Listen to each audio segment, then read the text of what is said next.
I have to say, ladies and gentlemen, this is probably one of my biggest, proudest moments. I get to meet a newer person, a little new triangle that we're forming here amongst all of us organic nuts,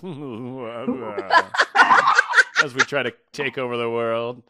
Of course, it's Agnes Vivarelli, one of everyone's favorites. We've got Caitlin Moon, who's very dressed up and beautiful today, mind you. Yep. Oddly, me, not so much dressed up, but damn radio style, still nonetheless. And hopefully everybody's out there is having a good day. We've got a very, very cool topic. We're going to talk about sort of some of this anxiety with the holidays coming up. A lot of big holidays, certainly here in the Western world. But on top of that, too, from the Ho'oponopono angle. I love trying to say the word, let alone eat crackers at the same time. But that being said, Agnes Vivarelli and Caitlin Moon, and awesome conversation. Ta-da! Hello, hello, hello. Hello, indeed. Yes, well, we're going to start today with, the holiday. I have been already getting emails about people freaking out. The weather outside is frightful. No, we're not. Sorry, we're not singing to everyone. I thought we were. I didn't get the memo. Sorry.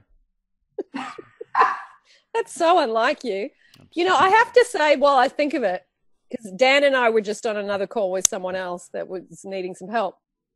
You had your little shirt off your little shoulder like that. It just looked like one of the little kids at kindergarten, I had to say. So I don't know. It wasn't me. And You just had that cute little disheveled kid look. That kid that hasn't shaved for a few days. I hate when that happens in kindergarten. You get that little hairy one. You're like, really? You already need to shave? You little monster. Little pituitary problem, man. I'm hoping something that's explainable. I know you got into someone's hair medicine. I don't know. Oh, Anyways, it's already starting. So holidays, I interrupted. Caitlin. Yes. Yes, ma'am. What do you think and what do you want to say about holiday anxiety? Because it is a huge thing for a lot of people, not even just the holidays, but the end of the year. I need to hear myself speak. I think that, I made a list here of things I want to say and talk about that are basically, that's what I do. That Caitlin does research. That's awesome. Dan's learning right now. This is very good. I love it. Very nice. I love it. You can call me the doctor in about 4 years. I'm getting a PhD. But I run the official Agnes Vivarelli Facebook group, if you want to call it that. It's called Manifestors with an O, United, because that's what John said it should be. And I try to give some really practical advice as well as like law of attraction related material, because I believe law of attraction is a tool that helps you live your life. It should not dominate your life. Right. You know? That makes sense. That's a great point. So what I have here are a couple of ideas. I am the queen of holiday anxiety. I used to be the biggest Grinch. She's laughing because she doesn't believe me. I just love how you formulated that sentence. I was thinking you were going to be the queen of something else, but I didn't expect that. And I love Agnes's laugh. It always makes me smile. Oh my God. So a little backstory with me and Christmas, because I used to absolutely, when I was a little kid, I loved the holiday. I loved the atmosphere. I loved the magic of it. I have a lot of really positive childhood memories. And then when I was 12, my brother passed away on December 27th. Sorry. Thank you. And we knew it was going to happen. It was really the most merciful thing that could have happened. But it has left a permanent scar on the holidays. And then a few years later, it's going to be 4 years ago this Christmas, the most important person in my life, someone that I loved unconditionally, basically told me that our relationship never existed, never mattered, and to never contact them again. And then on Christmas Eve, about a week after my grandfather had died, I got a box back in the mail with all of my stuff. Ho, ho, ho. So, the other hoes at home, right? It's like, oh, geez. Somebody's a hoe. Dang, shoot. But Yeah, so I've been in the lowest pinnacle of the holidays. I'm like, it's like, just what's the me. span of time that all these people, all those horrible things have happened around this? What the? Yeah. 5 years? Like, what are we talking about? Like, It'll be 10 years this Christmas that my brother died. and then wow. And then about 6 years later, but there's always like a lot of tension. Both of my parents come from very abusive homes. Like normally, to make it easy, I just say both my parents are orphans. So we would never get included in holiday events. I've never celebrated a holiday with my grandparents. There was 1 year in between this that my parents got invited to my mother's family's Christmas dinner, but I specifically was not. So I was left alone on Christmas Day. So I've been at the bottom when it comes to Christmas. And these are some tips that I've come up with that I've personally applied that have helped me. I think it should be a drum. And yeah. So basically, after a lot of pondering about this and working with Agnes for a little over a year now, actually it's like, what is it, 16 months? Something like that? I think it's longer, yeah. Yeah. So That's about as long I've as kind of figured out like what causes holiday anxiety. What about all of this has really upset me internally? What has made me, upset in general with regards to the holiday season? I think this is a universal trope. And at the end of the day, it's all about not feeling loved, not feeling wanted, and not feeling secure. And that can be either not feeling loved from your family, not feeling loved from wanted by your significant other, or not feeling secure financially. So there's a lot of stress. And my first tip would be to set a self-love routine and stick to it every day, because self-love is the key in general. Like when I'm helping people on the Facebook group, self-love, that's always the answer. It's like I'm a broken record here. Yeah. And another trick that really helped me was kind of researching the holiday and understanding what is it, where it comes from, because ultimately it's created by commercialism. Like if you want to get Santa into Claus theology, is not real. I know, it's awesome. Really? I mean, he is. He is, but yeah, I feel bad. Yeah, because there could be children watching this. Hi, that's a shoe falling out of Dan's mouth. Y'all got to see foot and mouth, as they call that. That's a disease, foot and mouth disease. Anyways, I love the concept of Santa Claus. Yeah, no, he's a great concept, but I want to say, well, Coca-Cola is certainly attached to him at some point down the road. But anyways, yes, there's without a doubt the holiday has become extremely commercialized, at least here in the Western world, and certainly the United States for sure. Yeah. And that brings me to another point, that it's supposed to be the season of giving, not the season of getting. Yeah. Stop ascribing meaning to how much you're worth to a person based off of how much they could or couldn't spend on you. You're going to feel so much better, because if you're acknowledged, if you're not acknowledged, you shouldn't ascribe any meaning to that. This is a difficult time of year for everyone. I totally agree, but you're still getting me something for Christmas, right, Caitlin? Oh, something cool. Yeah. No, okay, I was just making sure. I mean, we're saying that to everybody else. I'm teasing, of course, everybody. I'm teasing. I'm sorry. You can't help You're getting yourself. cold, man. I know I can't. I'm sorry. Caitlin, you know he's naughty all the time. We can't control him. Hey, I'm not always nice. Anyway, so I was trying to at least wait till you get in between. I'm sorry. And so, oh, no worries. Yeah. I mean, the three of us all have a lot to say. This is going to be a wild ride. I apologize. It could be. Oh my goodness. But a small tip that is a little bit more LOA that has helped me exponentially, at least last year. And this year, I'm actually really excited. I'm buying a tree. I am watching Christmas movies. Is finding small things. And this is something I talk about on the Facebook page a little bit with LOA. If you're in a pothole, if you are having a rough time, finding something small, even if it's a color that you like, a texture, the fact that leaves are hanging on a tree, that's really cool. They make oxygen. They've got chloroform. This is a really cool concept. I really like Christmas lights. I think they're beautiful. I think they're fun. I love decorating. I love baking. Like, I'm all about that. So instead of like being like, oh, my grandparents never loved me, my mom's nuts because my brother died. No, I'm going to make gingerbread men. Last year, I made anatomically correct gingerbread men, and they were a hit. Anatomically correct. Thank you for saying it, because I don't know if that would have come out right out of my face. Anatomically correct. Gee, awesome. I would have liked to have seen that. Did you have male and female ones? Or? Okay. Yeah, and some in between. Wow. Gender neutral. I like. Very good. Gotta keep it kind of current for today. I like that. Very good. Very good.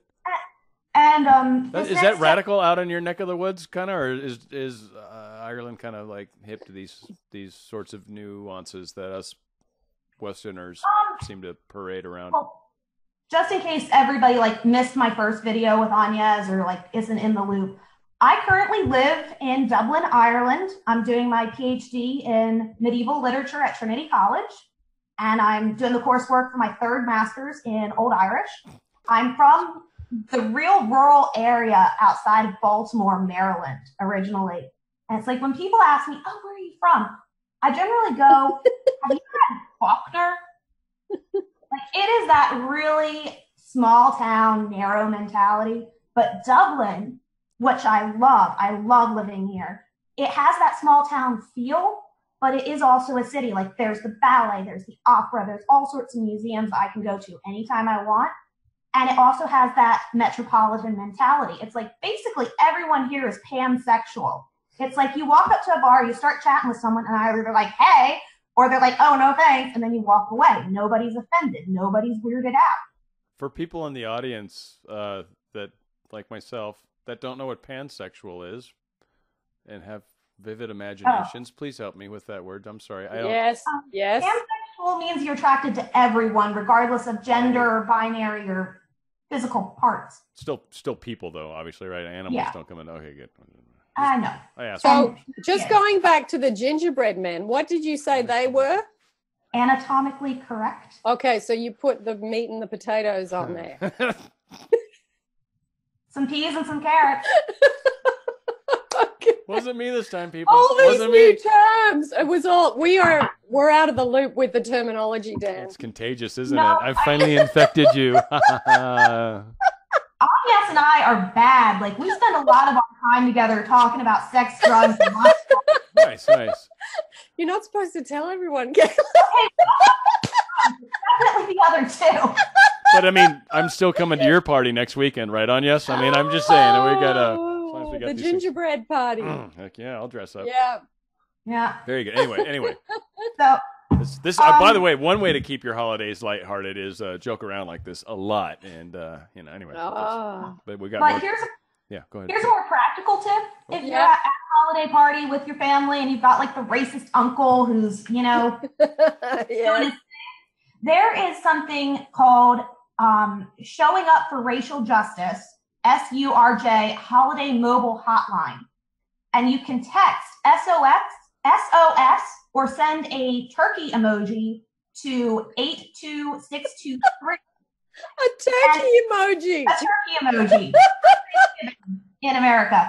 That's the one thing that I felt that was finally, it was missing from the holiday. And thank you. That's it. Yes. That's awesome. Well, the thing is, you send them the text and they give you a list, like a category. They're like, what's the discussion? Is this immigration? Is it Donald Trump? Is it all these things? And then you type the number back, and then it gives you a list of polite but direct things to reply to this conversation. From a to turkey avoid confrontation. From a turkey emoji. Look, That's I would awesome. love to meet the mastermind behind Right? that. Like, that is brilliant. I'm going to take something that's really good, and then I'm going to interject some sort of really heated, debated, hated topic that's bound to upset you on this glorious day. Here you go. That's brilliance, by the way. That's cool, Caitlin. Yeah. Oh, yeah, that's absolutely brilliant. I told you I did research, man. I know. brilliant. You are the research queen. You bring it. That's all I'm saying. You've got like, is it written out or is it typed? Is it on a laptop? I'm just curious how you operate.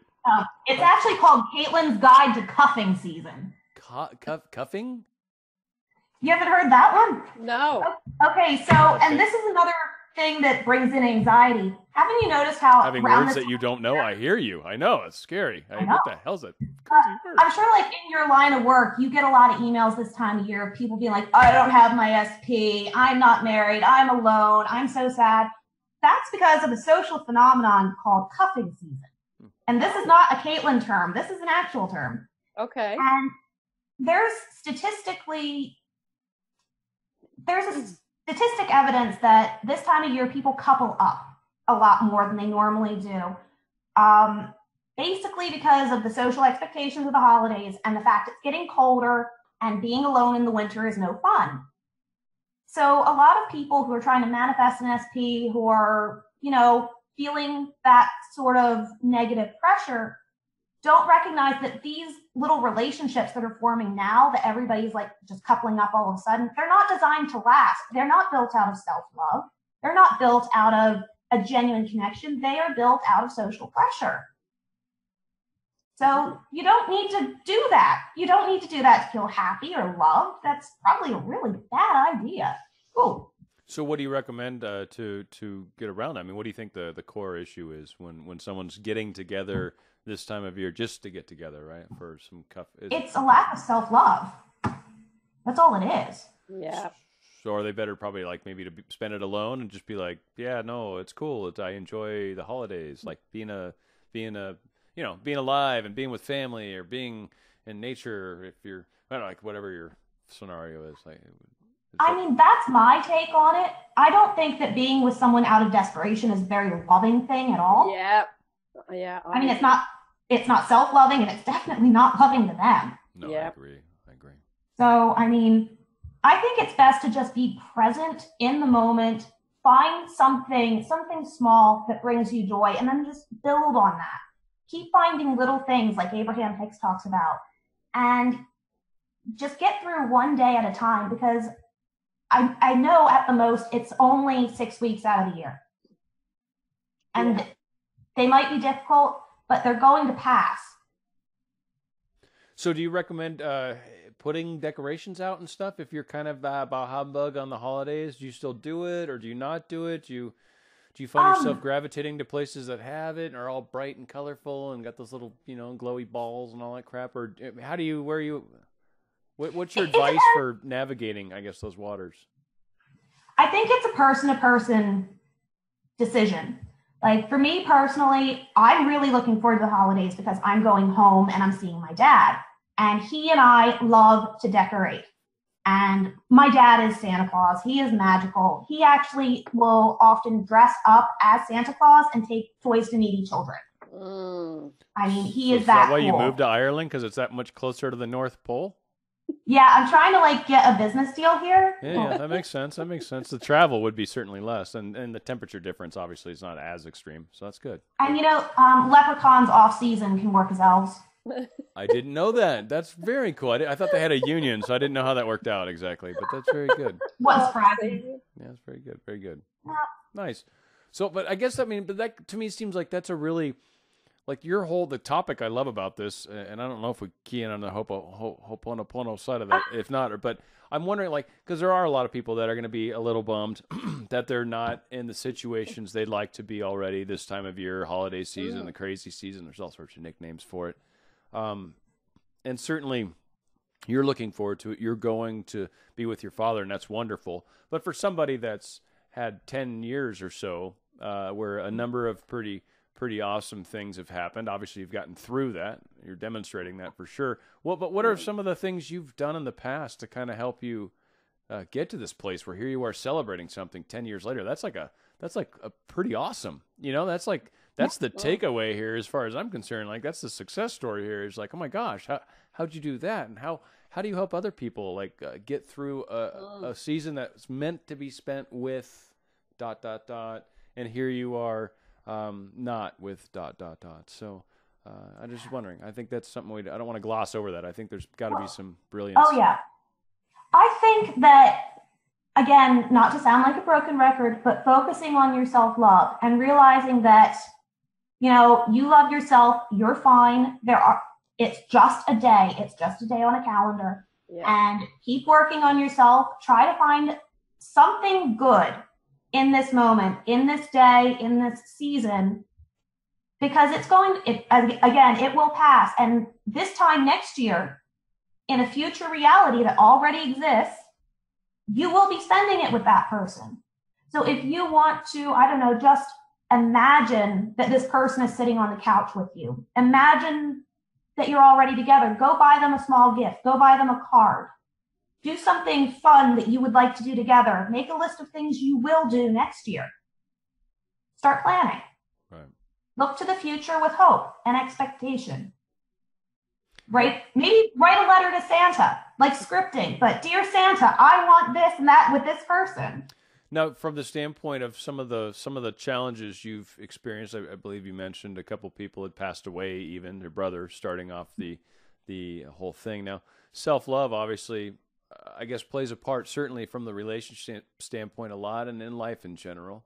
But when your brother passed away, I mean, was it self-love that you felt was challenged, or was it more the lonely factor, or the fact that you were thinking about somebody that was currently missing? Like, I guess from those standpoints, what were some of the keys and tricks that you used to get through the holidays? Because it is, I've had a few friends that have lost people, and certainly right around the holidays even, and it's a very challenging time. And certainly relationships, I think, are similar. So from that standpoint, self-love's a big component as well.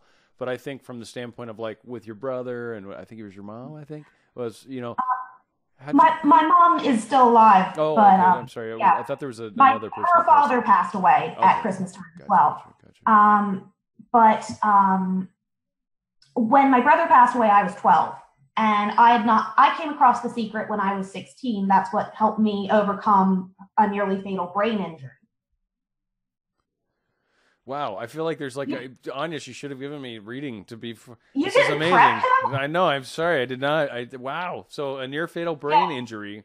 Yeah, I'm headed for it's better he has genuine surprise. Yeah, right. Because prepared surprise. God knows what crazy stuff would have come out of me.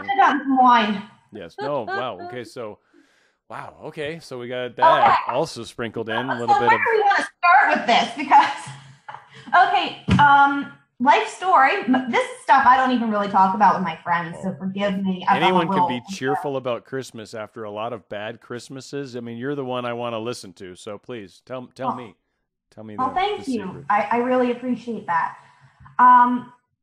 When my brother passed away, I was just about 12 years old, and it was Christmas time. It was the very last time I got to dance in the Nutcracker. Which was very important to me. I'd done that since I could basically walk. And there was a lot of loss that year. I mean, my mom went into a state that she has not come out of, and she does the best she can, and I love her, and that's all I can really say about it. But it really was a hard situation to go through. And what made it worse was the fact that my parents had taken me from the school I'd been in for many years and put me into this Catholic school, thinking that it would be infinitely better. And instead, it was horrific. I mean, we are talking Lord of the Flies, and I was, I don't know, a pig on a stick. And the worst thing that happened in that school was one day during religion class, the teacher who hated me, like this lady threw a stapler at my head,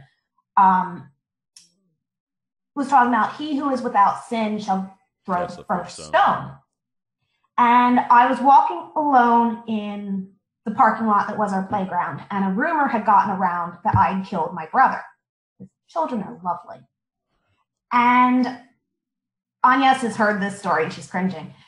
And I'm walking alone, and I'm kicking a rock, and my head is down, and I'm feeling terrible. I have no concept of self-love at this point. Who does at 12 years old? Yeah. And I feel something hit me. And I thought it was like a hailstone, so I ignored it. And then a couple more things hit me. And I look up, and my grade and the surrounding 2 grades are encircling me, and they throw rocks at me until I'm on the ground in a bloody mess. And I still have some scars from it. It's fun. So, yeah, that's what I associate with, like, religion, and that whole time frame is surrounded in that moment. And Caitlin, Was this why still was in there Hawaii, no Ohio, teachers? or was this in Why Ireland? was there no teachers like was supervising that? there were. They did nothing because they didn't want the legal issues. Wow. Yeah, it was a horrible place. And I do not recommend pulling your child out of the environment that they know and putting them into a new one. I don't recommend stopping all of their activities, because when you have a loss like that, your kid needs something to look forward to. Familiarity too. Right, Yeah. A So, safe place too, maybe, where I don't have to get pelted by rocks. That might be nice. Yeah, Jesus Christ almighty. So yeah, that was not fun. And it put me in a very low place for like middle school, high school, everything. But then I started ice skating when I was, I had been ice skating as a child, but I got back into it maybe the following year. And I started training for the Olympics because I was very good at it.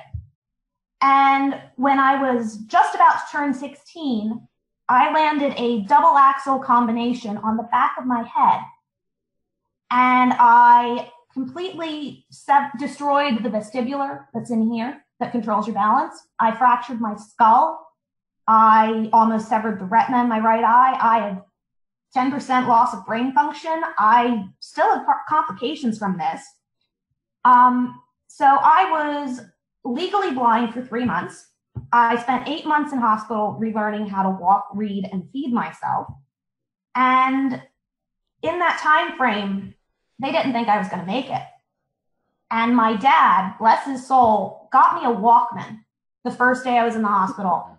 And he bought me like every audiobook he could find, because I love to read. I'm very passionate about literature, and I read everything I get my hands on. And the first book he put into this Walkman was The Secret. And I listened to that on a loop for the next 8 months.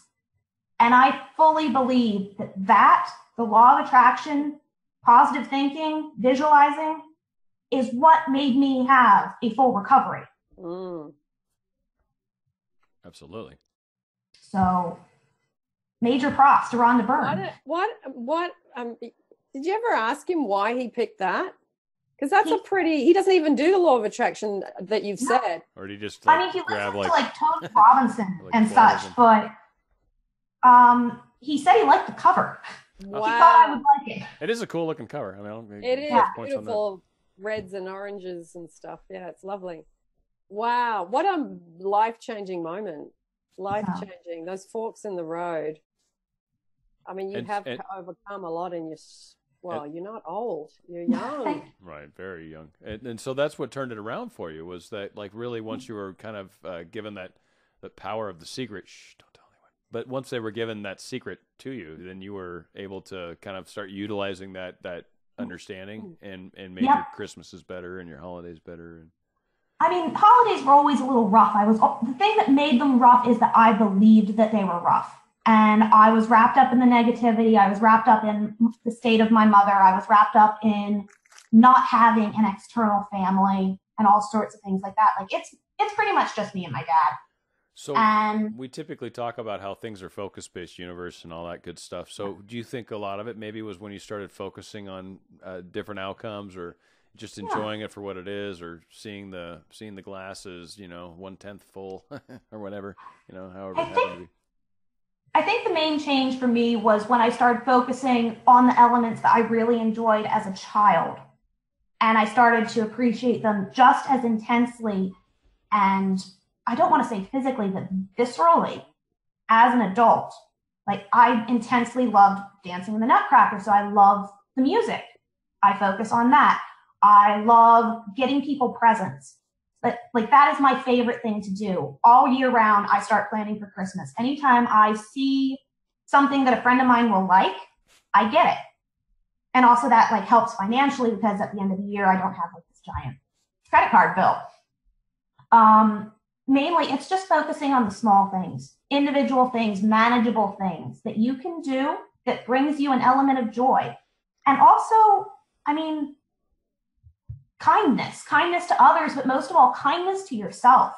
I mean, self-love, we talk about it a lot. We talk about how good it is to feel good. We talk about how important it is to focus on things that make us happy. But at the end of the day, sadness, grief, that's part of the human experience. And when you're having those down moments, which I do, everybody does, I think to myself how grateful I am to have had something that has brought me conversely as much joy, and also how grateful I am able to feel something as intensely. Mm. No, I'm wondering, Agnes, help me, I guess, but is there, where does in a situation like this, and there's so many obstacles that lovely Caitlin here has had the pleasure of dealing with, how do you pull the Ho'oponopono kind of concept into this? Like, I feel like there's got to be a way to wrap that in somehow, because I mean, again, like the idea of some of the challenges we're going to have coming up over the holidays, obviously thinking about missing so-and-so is not going to help that go away. So you focus more on maybe like Caitlin was saying, like family or things you enjoyed, or maybe just some small thing about it. Maybe it's decorating, just putting that time into it and focus on it and making everything look beautiful because you want to put your surroundings in that way. But, you know, when it comes to the Ho'oponopono aspect of it, how do we fold that in at this time of year as well?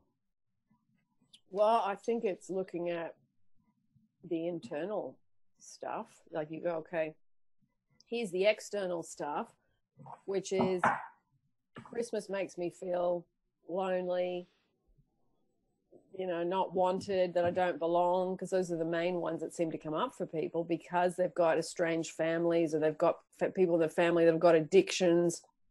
It brings up all the big don't wants right in your face for some reason at the end of the year or between Christmas and New Year. It seems to pop up. So you go, okay, well, this stuff is already in me. Otherwise, that stuff wouldn't bug me. So you've got to go, okay, I need to dissolve something within me. I mean, I personally really dislike Christmas. Why? Because I worked in retail for 15 years and I was in shopping centers and I hear that music and I feel intensely, but that's my experience of having been in those environments that causes that experience. So what do? I totally avoid shopping. I totally avoid shopping centers, and I totally avoid being anywhere where there's lots of blaring music and screaming children. Well, it starts earlier and earlier too, man. It's like friggin' July and they're playing Christmas music. You're like, come on, man.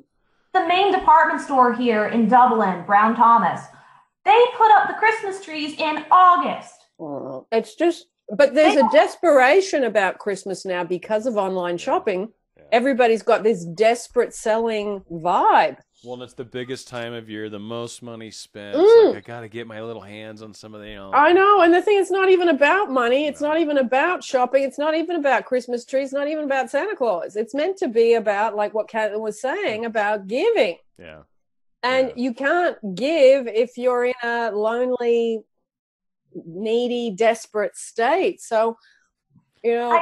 And I think it goes back to Caitlin's point, by the way, too, and I think you made a very good one, but it's that society kind of aspect of it and marketing. I mean, certainly here in the United States, the commercials that you hear in radio and TV that bombard you with how, you know, you're obviously not good enough, so use this deodorant or whatever, right? So, like, all the stuff that you were bombarded with, too, during this time of year, kind of forcing you into, I should be with people, I should be in groups, I need to buy more stuff, I need to give more gifts, I need to be the cool uncle or whatever. It's a challenge from that standpoint, I think, as well. Well, I find the more people I'm around at Christmas, the worse I feel. I like it to just be me and my mum because we're in a country that doesn't have any snow and it's the middle of summer when I have Christmas. So, you know, having grown up in Canada, Canada was a cold weather climate and Christmas meant huge amounts of snow up to here. So I think what you grow up with has a big impact on what you either really love or really hate and what that brings up. So, and a bit like what Caitlin was saying about her brother, I mean, my dad's been dead since 2009, and I would always go and spend Christmas with my mum and dad and my brother if he was around. So when one person in the family's gone, it leaves kind of like this ghostly outline of a hole of where that person, excuse me, of where that person used to be. So it's like you've got to kind of go and sit at these meals with people and notice the absence of people, and that's difficult. It is. I mean, I find, you know, I'm always still aware that dad's not there, even though he was totally silent and an introvert, there's the absence of him. So that impression on the couch. Yeah. Yeah. And for me growing up and even continuing on today, like this is a conversation I have with my mother regularly. The fact that we were never invited or included into family gatherings is kind of like the only thing she thinks about this time of year. Why don't they love me? Why don't they want me? Why are we not good enough? And I'm like, Mom, it's not worth the stress. And this brings me to another point I kind of wanted to talk about in this situation, which is when to revise and when to walk away. Yeah. Yeah. Because like you can revise some people until the cows come home. If you don't feel internally that this is going to work, it's not going to work. Like my mom's family, I could put some effort into that. I don't want to because they're not good people. Two, it's not worth the effort. It's better to walk away, feel good about yourself, feel good with the people around you, because yes, you can pick your family. I'm proof of that. Yeah. And just focus on what little comfort and joy you can find. Yeah. Yeah. And you create that for yourself. Yeah. You do create it for yourself. And, you know, we all like different things. I mean, I went to France, when was it? Last Christmas, to be with my entire hierarchy from, you know, generations worth of people. And I'm so not used to that because it's always been, our family's been away from, you know, the mothership for so long.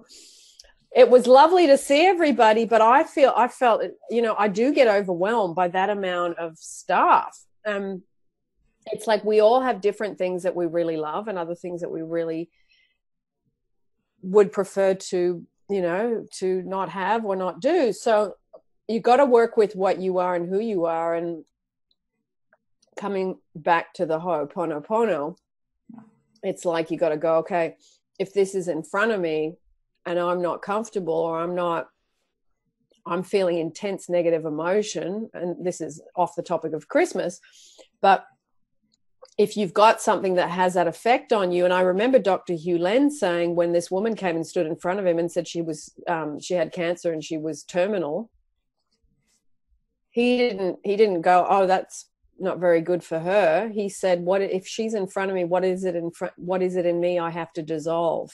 Mm-hmm. And I remember thinking, when I first heard that, I thought, what? She's got nothing to do with you. But, you know, that was 10 years ago before I understood that. And it's like now you go, okay, wow. If you're looking at taking responsibility for 100% of everything that shows up in front of you, even a total stranger that's got an illness. And Dan, you and I have just come from an hour of spending time with somebody that really needed our assistance. Right. If you apply that to what we have sat through for an hour prior to this, you go, okay, what is it?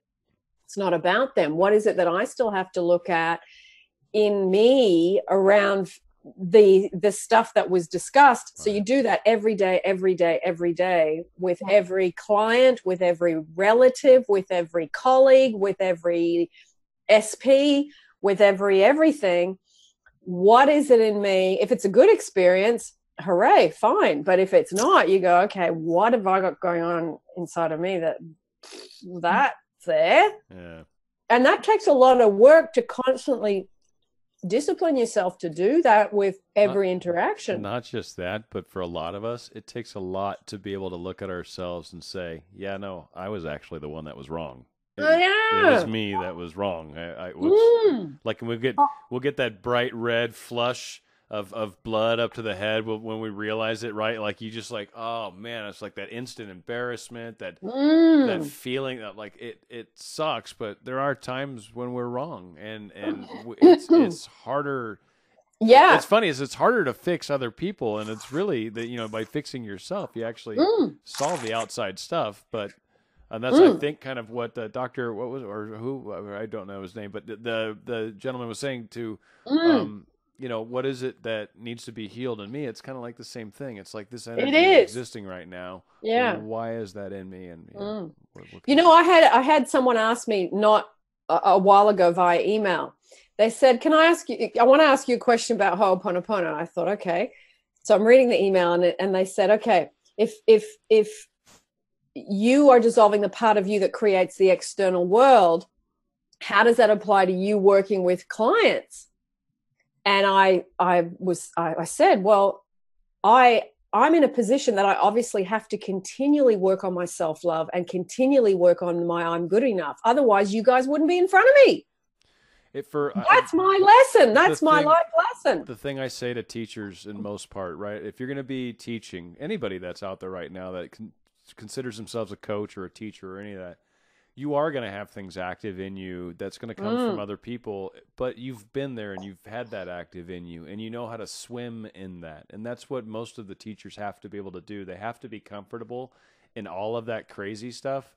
And still be able to find their northern star, right? Still be able to find their point of reference, and be able to help somebody. So I think that's part of being a coach. I think is the fact that you're always going to have stuff come at you. It's just not getting letting it activate. Caitlin's got her hand up. Oh, I'm looking at the camera, not at the side. I'm sorry. That's great. I love it. Go ahead, Caitlin. Well, I think this is where two concepts that we talk about in LOA come together really concisely. Working on yourself internally, and everyone is you pushed out. Yeah. And I think this is where it all comes from. Like, if you work on yourself, if you work on whatever you want to term it, that blockage, that void, whatever, kind of two conflicting terms there, then it reflects in the people around you. Yeah. So let me ask you this. If you've perfected yourself completely and you've gotten yourself to a point where no negativity comes out or nothing, right? And you're going to be a coach, does that mean nobody ever comes to you with problems? I don't think it's possible to perfect yourself. I think that humans are perfect in their imperfection. What does it say about me? Because I've got a lot of clients that we're certified organic nuts. Yes, I think we announce what's wrong with us all the time. What's wrong with us all We've just learned to wear it with pride. Hang on, let me get it off the shoulder a little bit. Hang on. Why not? Your little neck. It just looks so cute and vulnerable. Cute little neck. You'll have to tell your SP to put a little something red lips, like just a little right there. Sorry, that's a little love I had left over from yesterday. Thank you very much. Left over from yesterday. Oh dear. Yeah, but it is a really interesting thing, because you think, okay, what do I spend a lot of my time doing, and with what type of people? What's the reoccurring thing? And for me, it's endlessly talking about self-love, specific person relationships, and why isn't this working? Now, I think if I do that and go, okay, well, what is it?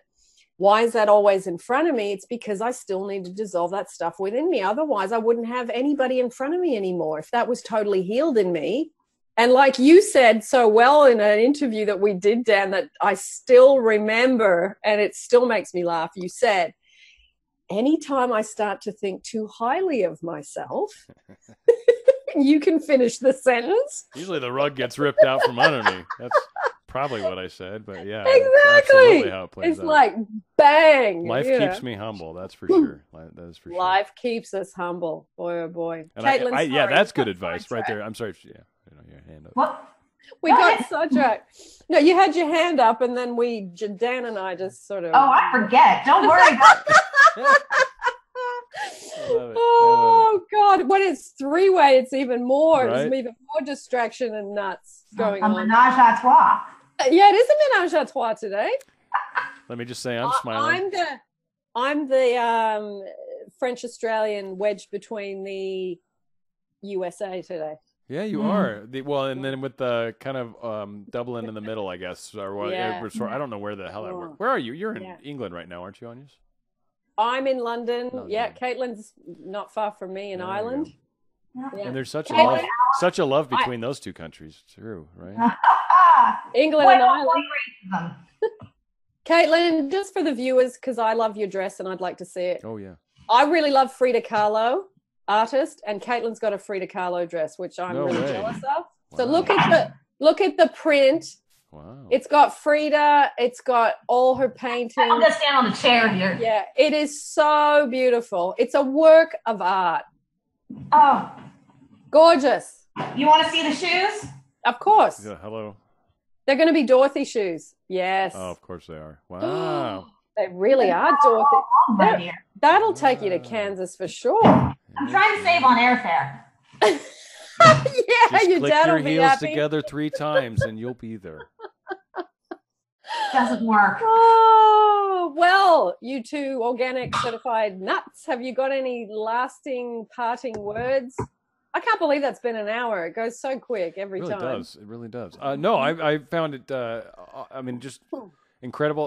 Caitlin, wow, what a story. I mean, you've surmounted so much. And she's in such a young yeah, she's like years. It's like you're made of Teflon. Like it just bounced off you, and there's little, and you're just like, yeah, whatever. I'm gonna keep being happy and so that's more power to you. That's amazing. It was super nice to meet you too, by the way. Thank you. It was wonderful to be here, and yeah, if you ever want to do this again, let me know. Outstanding. Fabulous. Before we go though, yes.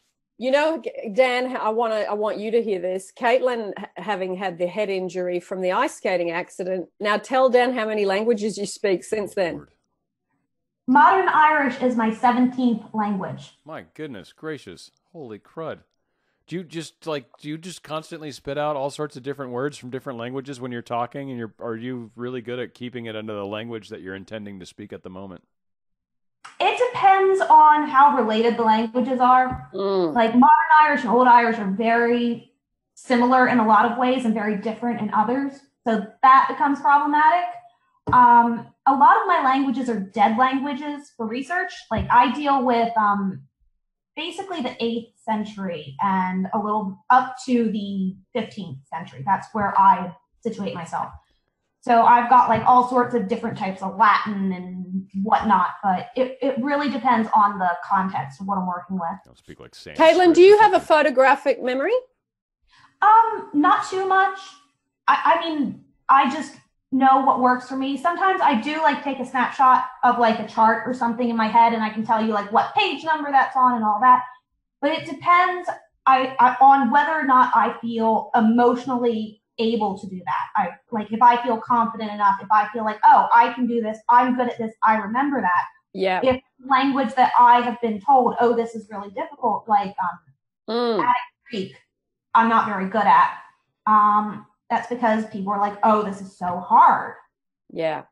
So okay. You got an amazing open mind. That's awesome. I know. She's awesome. And I have brain damage. I am disabled. Sounds like you have brain enablement, is what it sounds like. I know. Enhancement. Yeah, an enhancement. Exactly. Yeah. He's an amazing. Jarred something in the right way. Yeah, exactly right. Exactly right. Well, I do have lingering negative effects from the head injury. As I said, I am technically disabled, but I don't let that dominate my life. Right. Wow, that's amazing. That's amazing. And a beautiful It is dress amazing. on the list too. Wow. Did you ask her? Did I hear you ask Dan? What? Did she speak Sanskrit? Did you say that? Yeah, I did say that. I was joking, because I don't think that's even a verbal language, is it? I mean, I meant that as you're the expert, but I was trying to be funny. Well, it's one of those, I think it's a dead language technically at this point. My best friend who lives in London actually is Indian. She's a Hindu by faith, and she says all of her prayers in Sanskrit. Wow. Okay, that's awesome. Lovely. Awesome. So you just like bust open the Dead Sea Scrolls or whatever and just start like twist Erith off thou eon, like whatever the hell, and that would somehow you'd just be able to read that stuff right there, huh? No, but it probably would sound different than what I'm sure. I've gotten to manhandle some books in the Trinity College library, which has been pretty cool. Go, girl. You manhandle that book. I love it. On that note. Dan RadioStyle. What can I say? Anya, thank you. Oh, I have issues. You all know that. You're an organic nut. I'm nuts in my own way. I've got issues too. Okay, yes. Welcome to the Triune. That's why people, that's why we gravitate towards each other. That's coconuts. Right. There's three organic coconuts. That's even. It just feels tropical to me right now. Caitlin. This is my own. I will. I'll put the Manifestors United link down below, and I will copy all that stuff out of Agnes's video because she always uploads quicker than I can. So that is fantastic. Do you just copy and paste? That's a good idea. Well, at least all your guys' links, and then I put in my own little stuff. Still like recording because I'd like to say a few words about the group. Like after or during the recording? I think I'm still recording. During the recording? You're still recording? Yeah, I edit though. Agnes is the one that's a little more. I'm a bit. She's a little more snippy. Go ahead. So I know that the group is going to get a lot of attention, or more attention than it's been getting from this.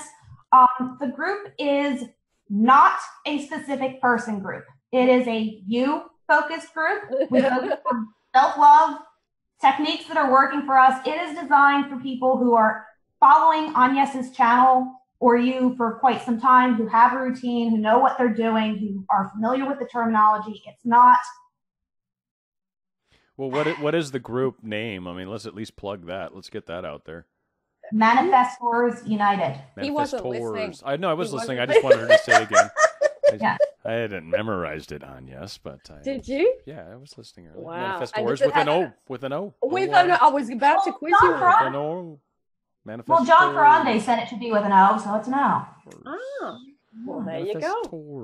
I'm manifestoring. Manifestors. I don't know. Well, in America, like our dialect, you really can't tell the difference between an O or an R at the end of words. Well, we just abuse any freaking English word. We abuse every word we touch here in the United States. That's what we do. If you guys made a word in your language, watch what we do to it. I'm going to introduce a new word. You know how they say yesterday? Yes. Mm-hmm. Well, I like yesternight, so I've invented that because it's a good word. It was a fortnight ago. Yesternight. We don't have a word for last night. No, we don't. Yesternight. You're right. Yesternight. Yesterday and yesternight. And certainly this is night eve. So, right, for tomorrow's night. Exactly. Well, Dan, you want to learn a Gaelic word, an Irish word? I'd love to. Okay. Is it a dirty word? Because it'll stick for sure. I got a chance. Anyway. It is, actually. First off, the word is crack. And it means fun. Like, I love crack. Amen. Like, I love to have fun. I love fun too. They were having some great crack. Pinch they me were up having a piece of that Kit Kat bar there. Yep. Some of that crack. And if you want to say, I know a few words of Irish. Yeah. You say, coupla fuckle. Well, I learned that cup. Wow. I want to say that word really badly, but I know it's not going to come out right. No, don't, and then you won't be able to monetize your channel. Well, I guess it's pronounced cupola, but coupla fuckle. Okay. Yeah. Yep. Yeah. There you go. Yeah. I learned how to say in Portuguese, awesome, and that's demais. So nice. That's all I can bring to the table. I learned that last week. I learned another bad word in Portuguese last week that I can't say here, but very international. That always helps. Today. That always helps. It does. Very it's really making the difference. Well, let's wish people a good start to the holiday season. It is November first week, and that we may continue as a collective to do our self-love and not even notice as it goes on by. And as I've said in my channel too before, by the way, just as a quick one, like in the comments, be supportive of other people. Understand that they're going through hard times too right now. Yeah. A lot of people are a little quick to throw the little coachiness out there when it's like, well, but maybe they're not quite where you are with it. So just be understanding with some of our comments. Yeah, that's true. Remember that where you used to be. Yeah. Yes, big time. I remember when I was at that there place too. Yes. So everyone's a work in progress. Amen. I am. We both are. I have a long way to go, frankly, and it's very upsetting. But I know I've been meaning to talk to you about that. I know. I'm still taking steps forward, baby steps. Come on, Agnes, love me anyway. Okay, I'll love you anyway. I'm mostly nice. I love it. Thank you both for doing this. This was great. Great way to start a Saturday for me.